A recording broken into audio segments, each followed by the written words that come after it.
जब Pep Guardiola ने Barcelona को छोड़ा था उस समय के अंदर ये न्यूज़ आई थी कि पेप गार्डियोला ने बार्सिलोना को इसलिए छोड़ा है क्योंकि उन्हें लगता है अब इससे ज़्यादा वो कंट्रीब्यूट नहीं कर सकते बार्सिलोना को, और जितना उन्हें बार्सिलोना के अंदर करना था उतना वो कर चुके हैं। लेकिन उसके कुछ सालों के बाद रोसेल जो उस टाइम पे प्रेसिडेंट थे बार्सिलोना के, वो एक बहुत ज़्यादा शॉकिंग चीज़ रिवील करता है।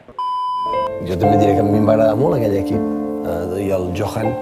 diria que el seu Ajax era millor i el Milan del Saki i l'Arrigo dirà que és millor el seu que no pas el nostre. I tothom té raó. A més de 25 anys, si encara es parla d'allò, i no parlaran d'allò de quants títols van guanyar, sinó com ho varen fer.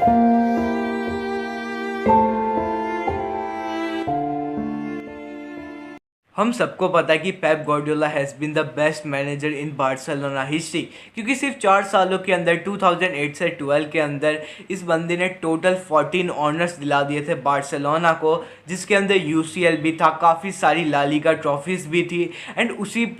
Manager के अंदर मैसी जैसा गोट भी emerge हुआ था। तो देखा जाए तो Pep Guardiola obviously best manager तो है ही, एंड इतना ज़्यादा जब सक्सेसफुल रन जा रहा था तब कोई भी मैनेजर क्यों ही पीछे हटेगा कोई भी क्लब से। एंड इसका रिपोर्ट्स जब आई थी कि जब वो छोड़ने वाले हैं तब ज़्यादातर यही रिपोर्ट्स आई थी कि वो अब ज़्यादा कंट्रीब्यूट नहीं कर सकते, इसकी वजह से पेप गार्डियोला बार्सिलोना को छोड़ रहे। एंड तब लोगों ने इस चीज़ को एक्सेप्ट भी कर लिया था, लेकिन उसके बाद काफ़ी साल जब बीत गए उसके बाद रोसेल जो उस टाइम के प्रेसिडेंट थे बार्सिलोना के, 2010 से लेके 14 के बीच में वो प्रेसिडेंट थे, एंड वो एक बहुत ज़्यादा शॉकिंग चीज़ रिवील करते हैं इंटरव्यू के अंदर, जहाँ पे वो ये बोलते हैं कि पेप गार्डियोला ने बार्सिलोना को इसलिए छोड़ा था क्योंकि प्लेयर्स और उनके बीच में बिल्कुल ही मतलब बंद नहीं रही थी, एंड काफ़ी ज़्यादा प्रॉब्लम्स क्रिएट हो गई थी ड्रेसिंग रूम के अंदर, जहाँ पे बीच में ये भी र्यूमर्स चले थे कि पेप ने कुछ अंदर जो बोर्ड है उनके सामने मामला अच्छा नहीं हुआ, इसकी वजह से छोड़ दिया, उनसे कुछ लड़ाई हो गई है,